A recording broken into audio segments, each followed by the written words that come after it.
Bene, ben trovati a questo nuovo appuntamento con i video podcast di Appunti. È una puntata davvero speciale questa, perché anche questa sarà in inglese, quindi lo dico per quelli di voi che magari si spaventano all'idea, ma è una puntata a cui tengo molto perché parleremo di un libro importantissimo che è appena uscito di nuovo in italiano. Il libro si chiama Guerre, giuste e ingiuste, una discussione morale con esempi storici, ed è un libro scritto dal filosofo americano Michael Walzer. Lo pubblica in italiano Garzanti, è un libro sorprendentemente attuale, utilissimo per capire quello che sta succedendo, ma è un libro scritto nel 1977 che ha già animato molte discussioni negli anni, sia quando è uscito, quindi durante la guerra del Vietnam, sia nelle fasi successive in cui ci si è confrontati con la grande questione di fondo. Esistono guerre giuste e esistono guerre ingiuste. Michael Walzer è un intellettuale noto in tutto il mondo, è un filosofo americano, è professore emerito all'Institute for Advanced Study a Princeton e ha insegnato appunto a Princeton e a Harvard. È stato anche editor della rivista Dissent ed è uno appunto delle voci più influenti nel dibattito, diciamo così, in senso lato del campo progressista. L'approccio del libro, adesso ne parliamo, abbiamo il piacere di parlarne con il professor Walzer che si collega da New York, ma vi dico solo due coordinate per capire di cosa parleremo. L'approccio del libro fondamentale consiste nel cercare di capire se esistono guerre giuste e ingiuste, qual è il nostro approccio morale alle guerre, e separa distintamente i due principali modi di guardare alla guerra. Una guerra può essere giusta o ingiusta nelle sue ragioni, cioè quello che si chiama ius ad bellum, quindi e qui l'aggressione è praticamente sempre, o meglio, forse sempre una ragione sbagliata e ingiustificabile, mentre una guerra difensiva è giustificabile. E poi una guerra può essere giusta o ingiusta per i modi in cui è combattuta.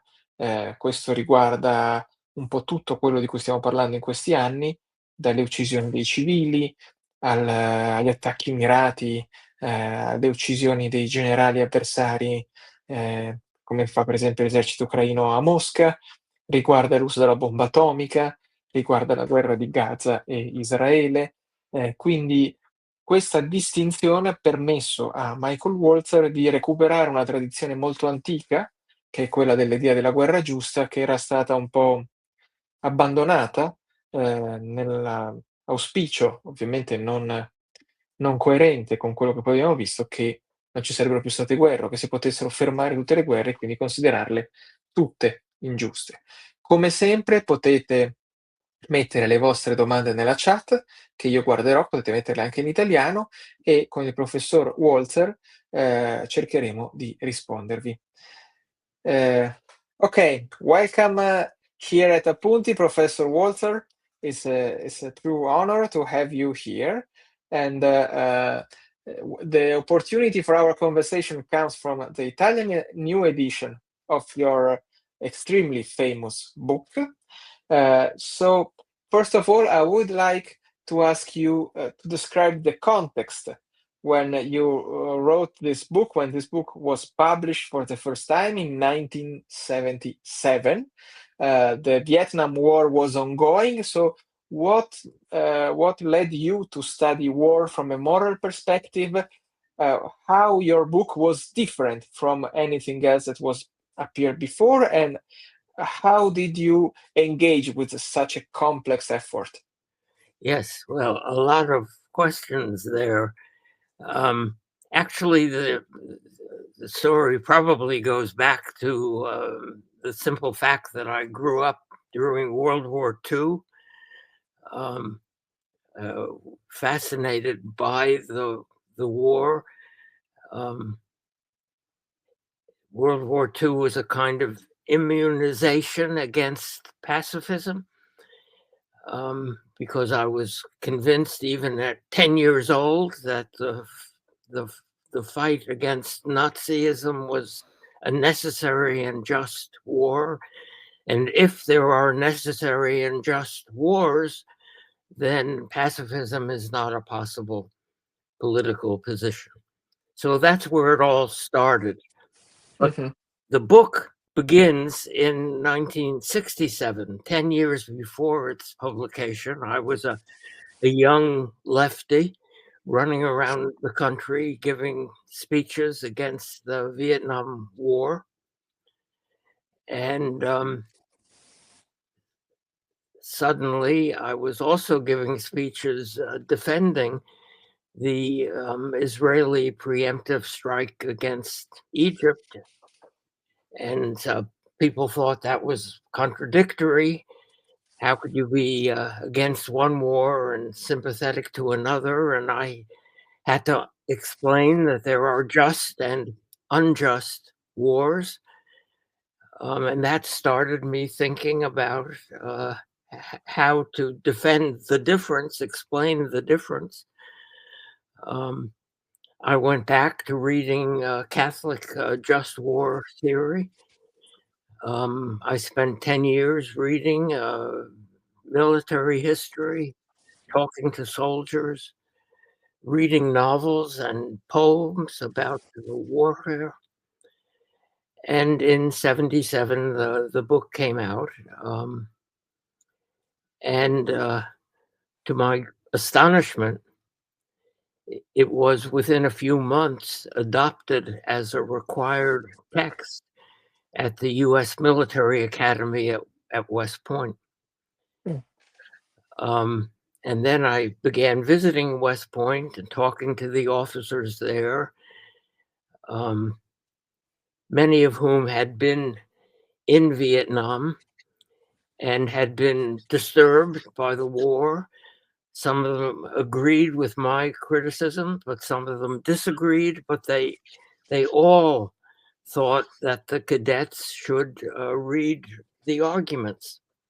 Mhm. But There is one important point that you make extremely explicit in the essay that is at the end of the Italian edition of your book, where you explain why war is a different moment, a different thing from any other way of living together. Why, if we try to compare our peacetime experiences with what happens in war, it doesn't work. And if I understood correctly, you reached this conclusion exactly because you moved out from the very realm of philosophy and you started talking to real people in real wars. So, can you explain why war is different from living conflict and dealing with conflict in peacetime? yes, yes, it is an important argument, and it's an argument that I have with a number of philosophers who think they are or call themselves revisionists and treat me as if I am the orthodox just war theorist. Look, consider an encounter uh, um, in domestic society, a bank robbery. You have the bank robber who is acting unjustly. You have a bank guard who is defending the bank and therefore acting justly. Um, the rules of engagement do not apply equally, similarly to the robber and the guard. The guard can, if necessary, can fire his gun. The bank robber can't, shouldn't, since he is engaged in a criminal activity. War is not like that. Um, Soldiers fighting a just war and soldiers fighting an unjust war are subject to the same moral constraints on the battlefield. On the battlefield, and that's a we don't after the war, we don't punish soldiers who fought in an unjust war. We don't punish them unless they committed specific war crimes, but we don't punish them just for shooting at the enemy. Mhm. Um, Which means that if we apply to the Vietnam War, for example, it was an unjust war for its reasons, but then it doesn't mean necessarily that every soldier fighting in that war behaved unjustly, if I right, understood correctly. right. So you can be a good soldier in a terrible war and a terrible soldier in a very good war or in a resistance war and so on. Yeah. And this, I mean, you argue this for many pages in very convincing way, but I think that this remains one of the most controversial part of your book, because it means if we apply it to current wars that you can have a just Russian soldier and an unjust Ukrainian soldier. So what are the most effective objections to this theory that you received during years? Well, the objections are the simple moral intuition that a lot of people have, that soldiers fighting in an unjust war have no right to fight. They are engaged in a criminal activity. It's exactly like the bank robber. And even if we're not going to uh, send them to prison when the war is over, nonetheless, they should be subject to moral condemnation. Uh, Mhm. I don't know exactly what that would mean on the battlefield.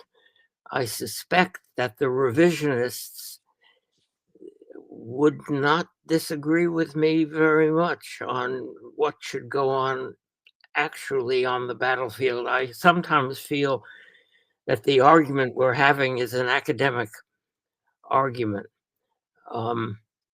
but it is. It has been very engaging on, at least at the academic level, in American philosophy, and possibly in other countries also. Um, No, I agree with you that these differences are super relevant when actual wars erupt. For example, here in Italy, all the discussion about Ukraine and Russia has always been framed in there is an aggressor and there is a victim of the aggression, and that's it. And that is enough to understand what's going on. While, I mean, this is a very powerful distinction that for many people is more than enough to take a stance and to take a moral position. And reading your book, readers will see that things are a little bit more nuanced and more complex. So your points are still relevant today. So if we try to summarize this 50 years long reflection on war, how would you make your distinction between just and unjust war operative? I mean, you see a war and how you use your framework to take a position. yes, you're asking questions about not the conduct of the war, but the reasons for going to war. Both of them I'm interested in. Yes, yes, but let's do the first first. Mhm. Uh, so wars are just if they are wars of defense against an unprovoked attack. Um, and that is the crucial justification for war is self-defense. But we have extended that justification to include the defense of others against unjust attacks. So I have argued for what are called humanitarian interventions to stop a massacre, to stop an ongoing atrocity. Um, I thought that there should have been some kind of military intervention in the Sudan. Um, I defended the Vietnamese intervention in Cambodia to stop the killing, to shut down the killing fields of the Khmer Rouge. I defended the Indian intervention in East Pakistan, what became Bangladesh, against a brutal repression. So the defense, your self-defense, collective self-defense is one justification for war, and the defense of others in ultimate situations like mass killing. Mhm. Um, But what do you think about, for example, the Russian argument that the war in Ukraine is some form of self-defense because NATO expanded too close to Russia and it became a security threat? So the perception of insecurity and the perception of risk, is it something objective or it's something that depends on how a country and the people think about what they define as collective security and territorial integrity? yeah, that is the Russian argument, and I don't think it holds water, um, even as a description of the actual fear Hmm. of ordinary Russians in the face of NATO expansion. But this is a longer argument. NATO expansion was not the product of American or Western imperialism. There was It was much more a response to demand for protection from East European countries and governments. Um, the Russians now are defending essentially a kind of sphere of influence argument, Hmm. which we also see unhappily here in the United States. Um, but what they want is what Stalin got in 1945.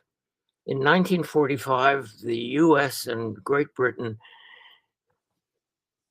recognized a Russian sphere of influence across Eastern Europe.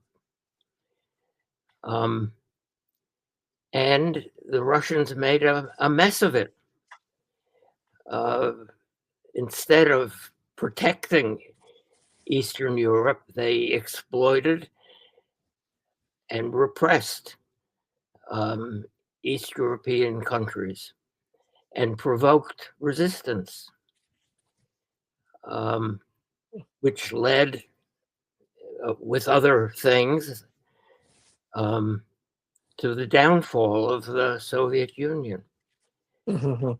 Putin wants to reconstruct that that sphere of influence, and I find it very distressing that some American leftists who oppose any kind of American sphere of influence in Latin America are prepared to defend a Russian sphere of influence in Eastern Europe. Um, NATO is essentially a defensive organization. I think the decision of the Swedes and the Finns to join is evidence of that sense in Europe that a defensive organization is justified, is necessary because of Russian irredentism. Hmm. Um, so And also maybe we can add that countries have a right, a moral right to territorial integrity, but they have no moral right to sphere of influence. So it's not something that naturally belong to any big country, because this in this time where Donald Trump and the U.S. national security strategy uh, are quoting the Monroe Doctrine. I mean, it is become like and something which pretend to sound obvious, that big countries have the right to decide on their own sphere of influence, but it's not something that have any sound base, correct? I mean, there is no reason to argue that. No, certainly not. And that's an important argument to make right now in the United States. Mm-mm. And we discussed so far the reason behind the war and how they are different. But I was particularly, in a way, moved by some pages of your book where you describe how actual soldiers uh, behave in actual wars. And you basically say that they do not always act as we think. They are not always ready to kill the enemy in any moment possible. They do not always try to shoot and to kill and to massacre people on the other side. They just do that in some specific circumstances when they act as soldiers and not as human being. And which I mean, I never thought about that, but it means that even during war, you remain a human being with some form of how to say a common feeling with other human beings. How do you explain that, this contradiction, and why we celebrate people acting in certain way and not in others? Sometimes, if a soldier kills, for example, 10 enemy soldiers, he's a hero, and sometimes this is not relevant. It isn't really a question only of humanity, but also of professionalism. Um, Soldiers have a code, a code of honor. They fight against other soldiers, and they are supposed to, and many of them actually try to minimize harm to innocent men and women, to civilians who are not engaged in warfare. And that is the crucial rule of what we call jus in bello, or the rule that governs the conduct of war. War must be waged against warriors and not against the civilian population. Um, and if you talk to soldiers describing their battlefield experience, most of them will say that they try uh, to honor that distinction, to aim as best they can at military targets, and to try as best they can to minimize damage to civilian targets and to civilian lives. And that the judgment we make of the conduct of war hangs a great deal on how we judge those commitments. Um, Civilians die in war. The question is always, is there an effort to minimize those deaths, a positive effort by the army to minimize those deaths? Um, Mhm. and But in Vietnam, when you see something like the My Lai massacre, what you're seeing is a deliberate violation of that mhm. fundamental rule. But what do you think about the fact that now wars are less and less a human experience, and it's going to be more mediated by drones, algorithm, artificial intelligence? So you lose this common belonging to humanity, and you just ask soldiers to program and to prepare automatic weapons that will maximize their own function, which maybe is to kill all the terrorists they can find, all the enemy soldiers in whatever situation, even if they are with their children or with civilian people. So if we fight war with drones, maybe they will become even more bloody war than we expect. So it's not a clean war, a war that is fought with algorithm and Well, machines. I think we should probably talk about asymmetric warfare before we talk about the Yeah, new. sure. Let's start with asymmetric war. Correct. Yes. And an asymmetric war is a war between a high-tech army, the army of a state, like the American army, the French in Algeria, the Israelis in Gaza, a high-tech army against a low-tech or lower-tech insurgency. Um, the insurgents fight from, they don't wear uniforms, they fight from civilian cover. The high-tech army does most of the killing and usually loses the war or fails to win the war. Mm, And the examples are the French in Algeria, the Americans in Vietnam and in Afghanistan, the Israelis in Gaza again and again. Um, and the really difficult question for the high tech army is how you fight against an enemy that has embedded itself in the civilian population, how you make the distinction that is supposed to be made in combat. mhm, Um, and basically, I think all of these armies have, to some degree, tried and to a large degree failed to make that distinction, and that's why they don't win. Because the asymmetric warfare is a political as well as a military struggle, and if you, as there's a famous quote from an American colonel in Afghanistan who said, "The more civilians we kill, the more certain it is that we will lose the war." mhm, And that's the dilemma of asymmetric warfare, um, experienced in different ways in each of those situations. Now, if you use drones, in principle, could make um, the distinction easier.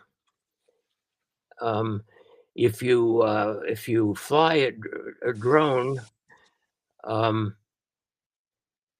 over, say, an insurgent encampment, um, and you can follow the and there are civilians there, but from the air you can distinguish perhaps the mhm, military leaders.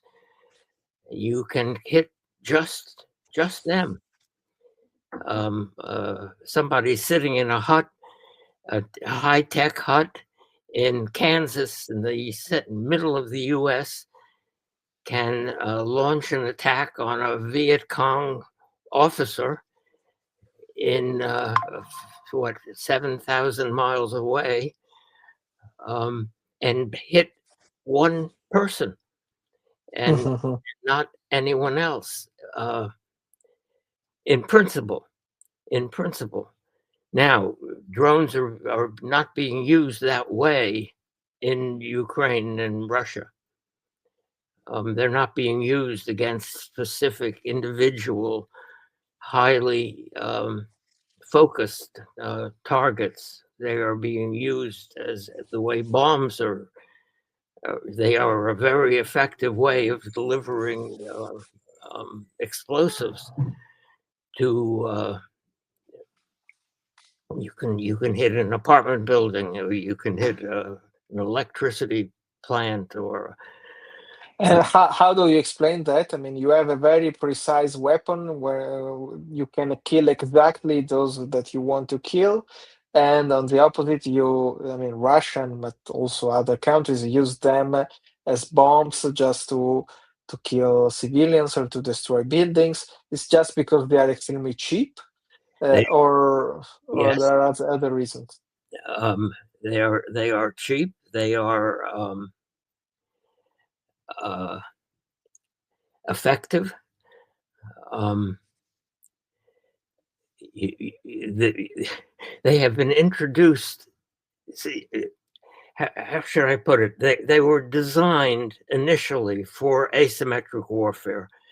They were designed to enable a high-tech army to hit insurgent forces without killing civilians. That was the idea. Now Mhm. they're being used in conventional warfare. They're being used not it's not an individual drone that is guided by a high tech a technician 5,000 miles away. They are being used as massive weapons for conventional attacks on cities, um, on crucially right now on electricity and oil, on the sources of power, but also on civilian targets in order to terrorize the civilian population. So they were designed to avoid terrorism, and they have become terrorist weapons. Mhm. Even if they're used from by a government and not by an insurgent groups. So Yeah, since I mean all your analysis about what Russia is doing in Ukraine led to the conclusion that this is an unjust war from both perspectives. It's an unjust war because of its reasons and an unjust war because of the military tactics that the Russian army uses. So what about uh, Ukrainian allies? What are we doing in Ukraine? Are we supporting a country to resist? Are we supporting a country to win? Or are we fighting a proxy war? Because there are all these positions in the spectrum, and in your book, you discuss the very thin line between supporting an ally to resist and interfering with other countries' politics or situations and so on. So I see that there is some confusion also in European leaders because the usual message is we help Ukraine to resist and then they will decide what to do. But I mean, their options are limited by the entity of our support. So if we do not give them missiles or patriots and so on, they can choose just to fight and lose or to fight and resist for a while. But if we give them full support, they have much more options. So how do you see this dilemma? What are we doing there? well, I think the the effort of that as I understand it, President Biden led um, in with with European support and sometimes European leadership.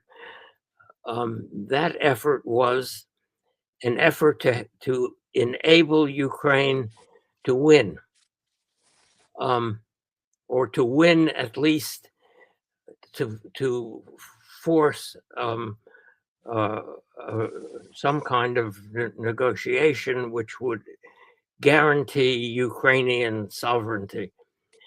Um, and it was an effort that was from the outside because Russia is a nuclear power. Um, I mean, in other situations, when the Nazis invaded Poland, there was a military response, not very effective, but still a military response from France and Britain. Um, the response to the Russian invasion was one of supporting Ukrainian resistance, but not engaging Russian forces. Had Russia been a different kind of power, had this been a pre nuclear age, I think the right response would have been to send troops into Mm, Ukraine and aim for a decisive defeat of and short term, a quick defeat of the Russian invasion. That's not possible in a nuclear age. So the Europeans and Americans, opted for support from a distance, material support, which the United States is now in the process of abandoning or reducing dangerously. And I think material support was, in the circumstances, the right thing to do.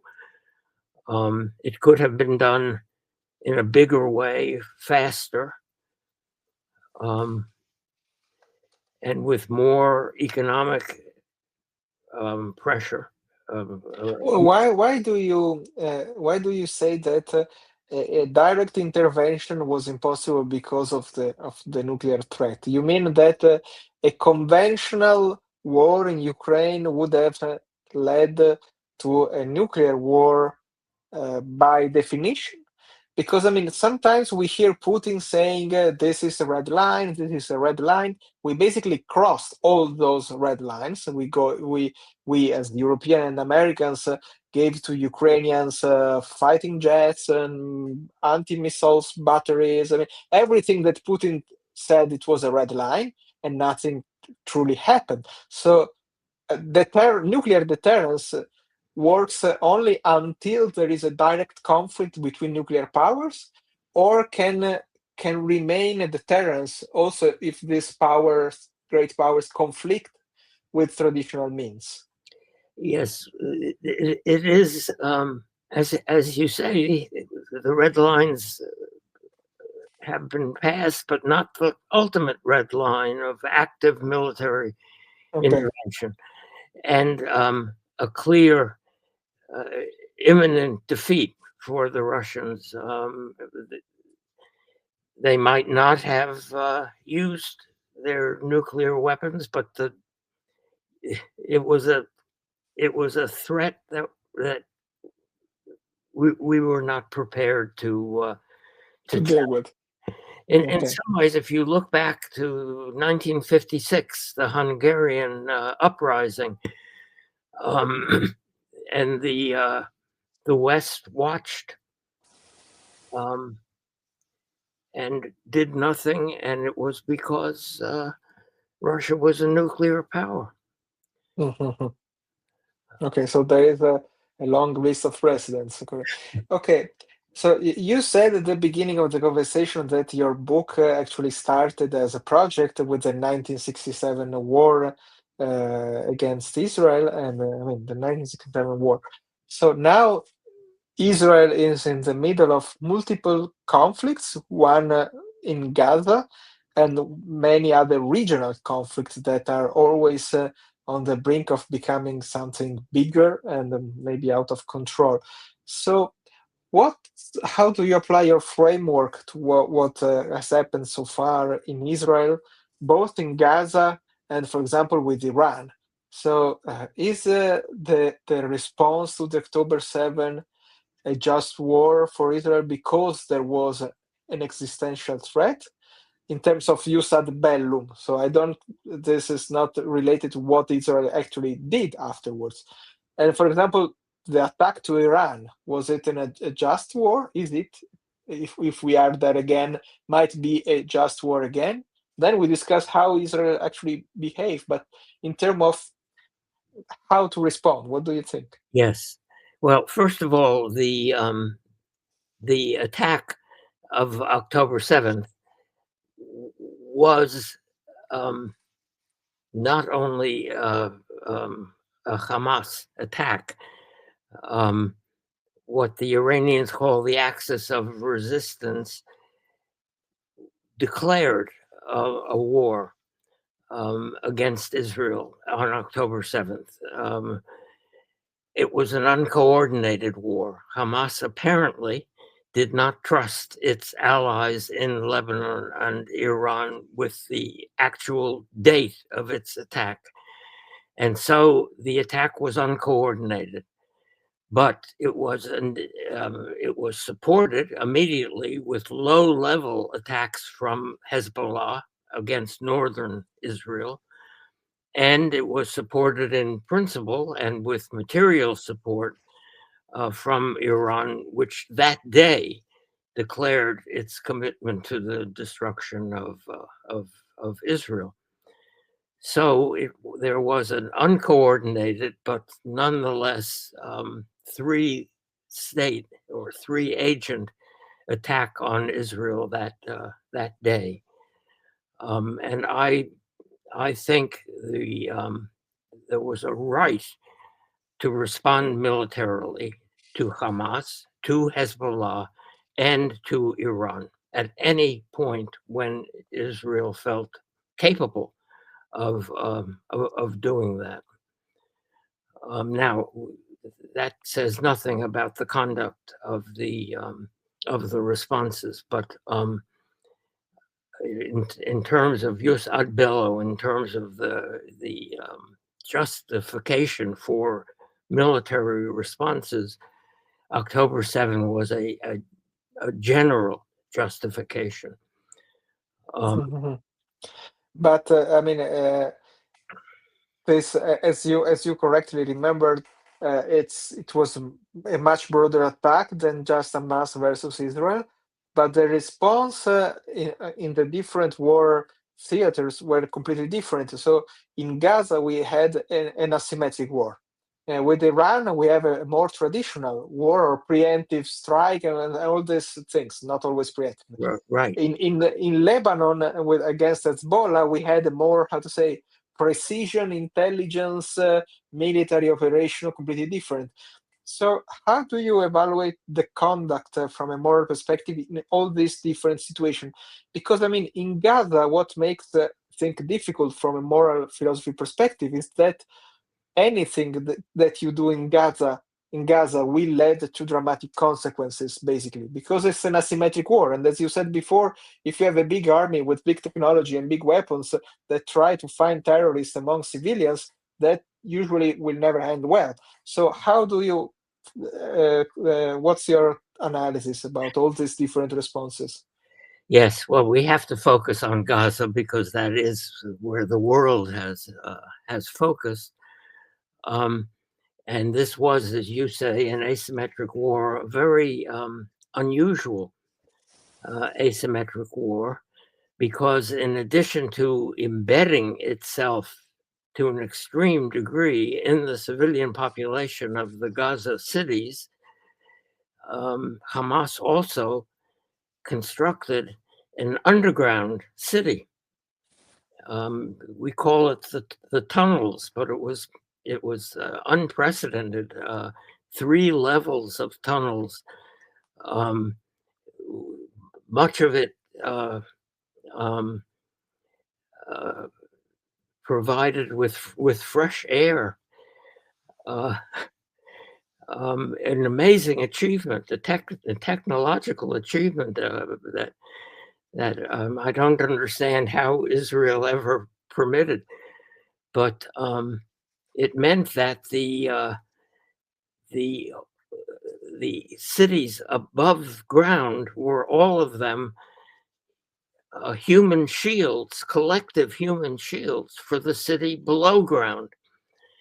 And it made for an extremely difficult form of asymmetric warfare, because every time Israel succeeded in clearing some section of a Gaza city and tried to move on, a week later, the Hamas fighters would emerge from the tunnels and recapture the area that had just been cleared.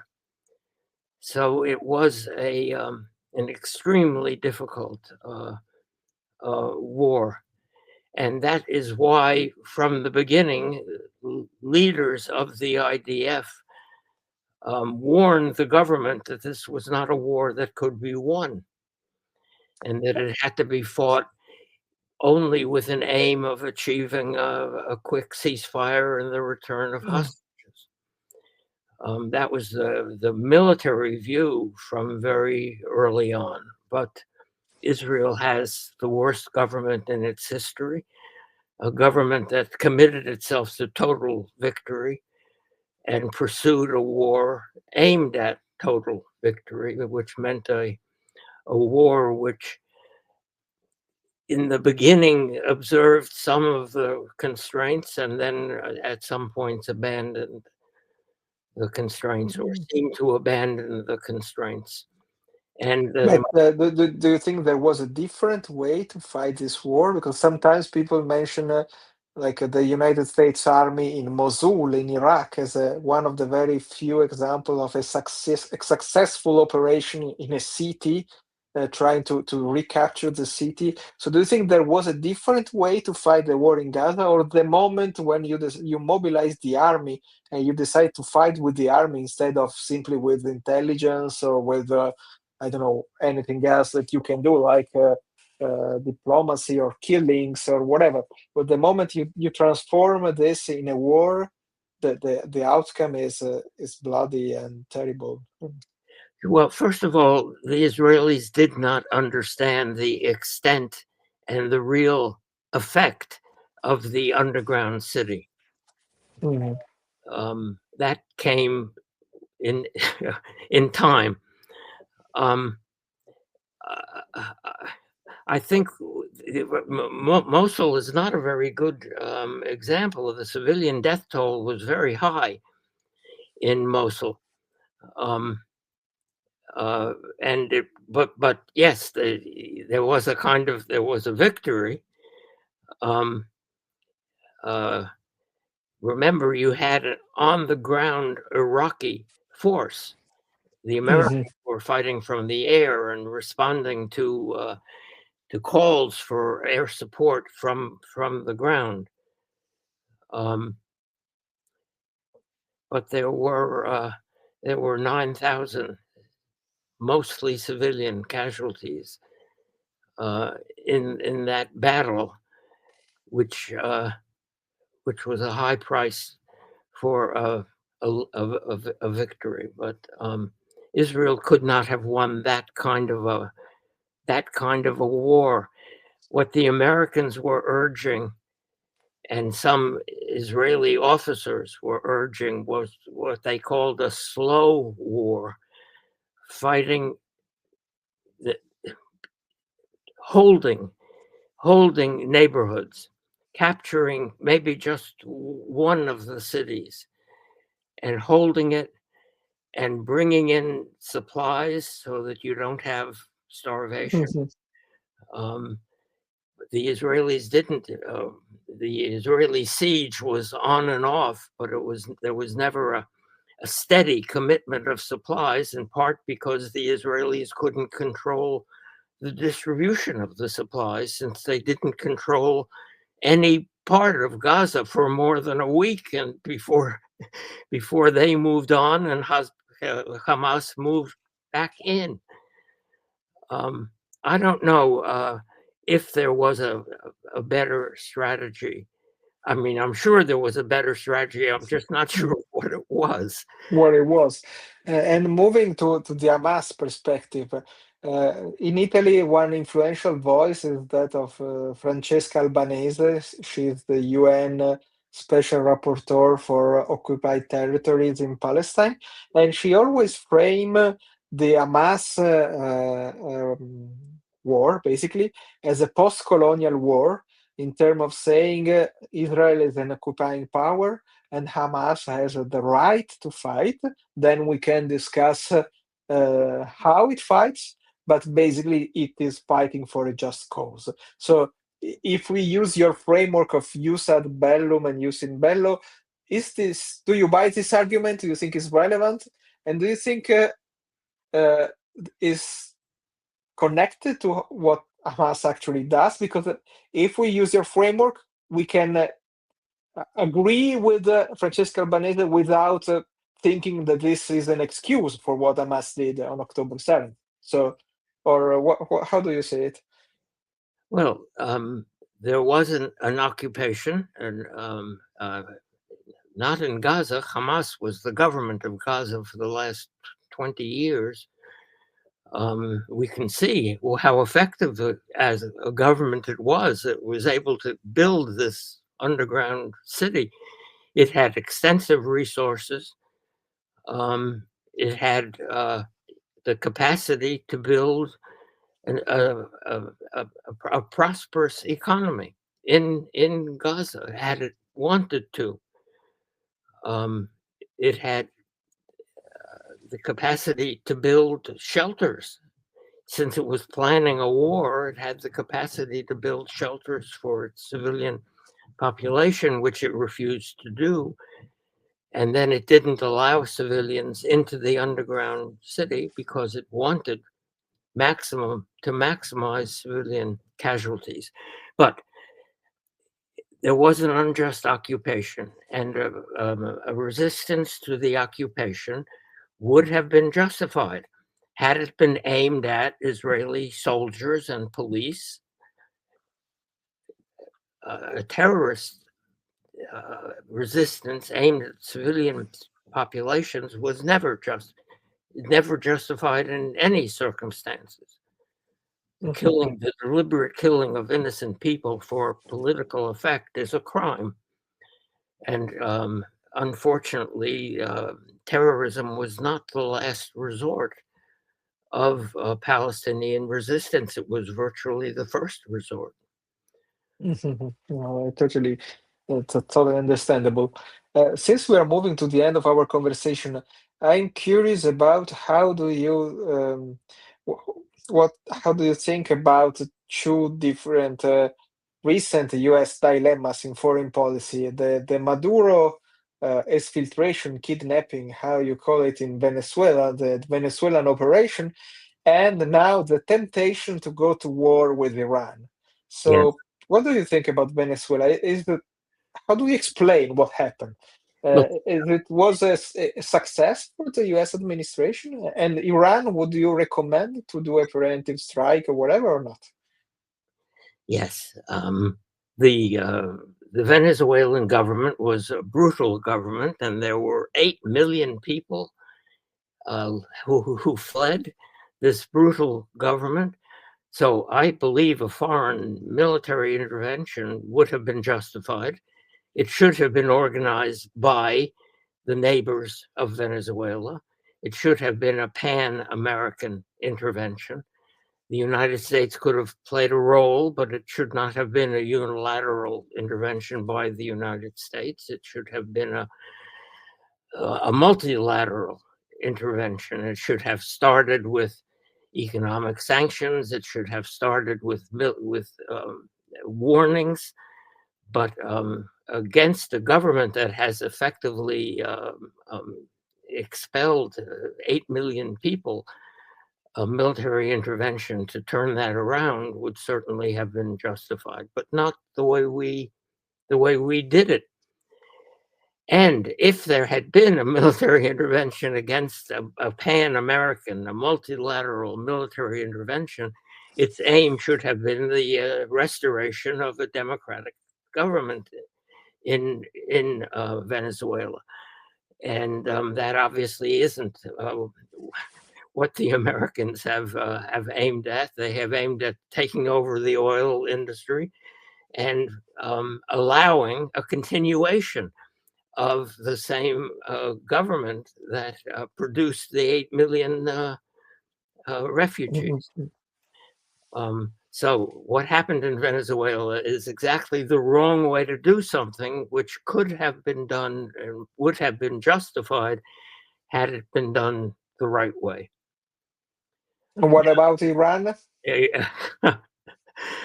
Iran is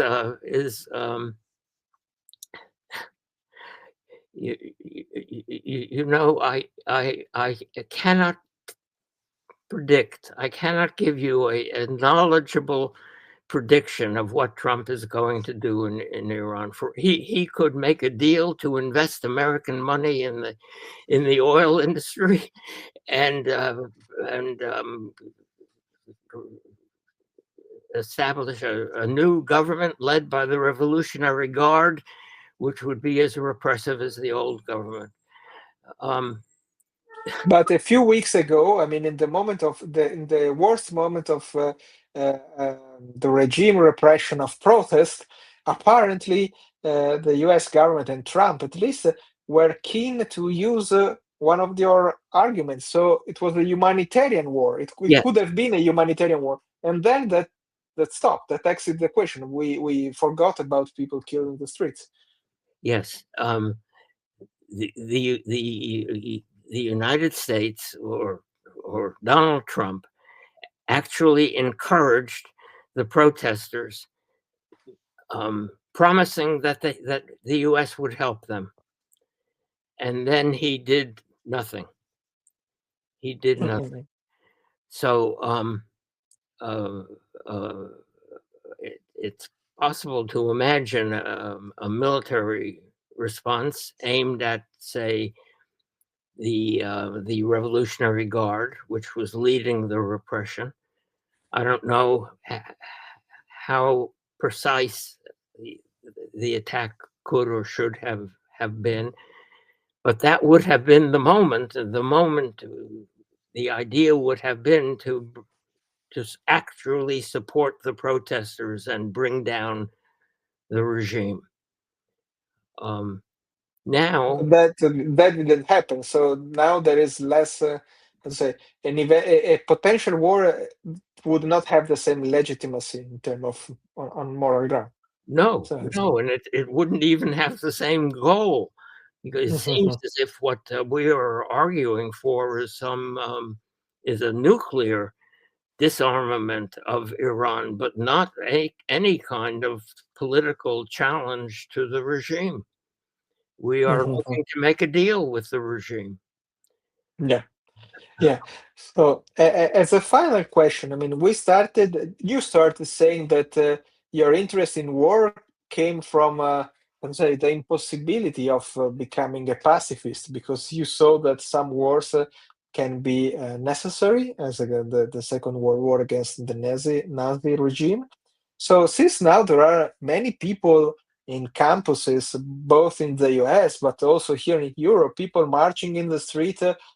Claiming for peace, and they call themselves pacifists. So, if you have to recommend one of two key ideas from your book that these people can find useful, interesting to, how to say, to get a more effective message in order to stop wars or to fight a just war, what would you say to them? What would be your message to these people who protest unjust wars?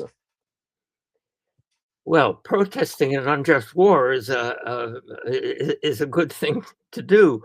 It has to be There has to be an actual understanding of the injustice, and there has to be a vision of an end to the war that would be a just end. Um, And in this sense, do you think that protesting the rearmament and investing in defense is something consistent with this framework, or is something that is not connected to what we do with weapons? Because these people think that if we spend more for defense, then we are preparing wars, both just and unjust, or maybe more unjust. I don't know. What do you think about this well, protest against the rearmament? it's very important to pursue disarmament, but it has to be mutual disarmament. It has to be. Right now, we have abandoned the last nuclear treaty with the Russians, which is crazy. There should be every effort to limit, minimize armaments, but it has to be done in on a mutual basis. The classic case is the British left in the 1930s opposing rearmament in the face of Nazi Germany. Churchill was right, and the left was wrong. That was a time when rearmament was justified, necessary. So it's always situational. The political battle should be for mutual disarmament, effective treaties limiting the weapons available to all sides. But if there is a military buildup by an, an expansionist regime, then counter buildups may be necessary. Thank you so much, Professor Walzer, because you're always very effective in explaining that things are more complex than the black and white simplification that we find sometimes on TV or on social media. So I'm pretty sure that people reading your book will find a very helpful framework to deal with these complexities. So I'm very glad that we have it again in Italian, and I hope that many people will read it. I took very much of your time, so I'm extremely grateful, and I just have to thank you again and I hope that we will not have many opportunities in the future to discuss about wars, but simply to discuss about the past. But unfortunately, this is not the case for the moment. Yes, I agree with your hope. Thank you again, and thank you to all the people that connected with us. And you can rewatch the conversation on YouTube and Spotify, and please share Appunti to all your network. Thank you again. Bye bye. Bye. How do I?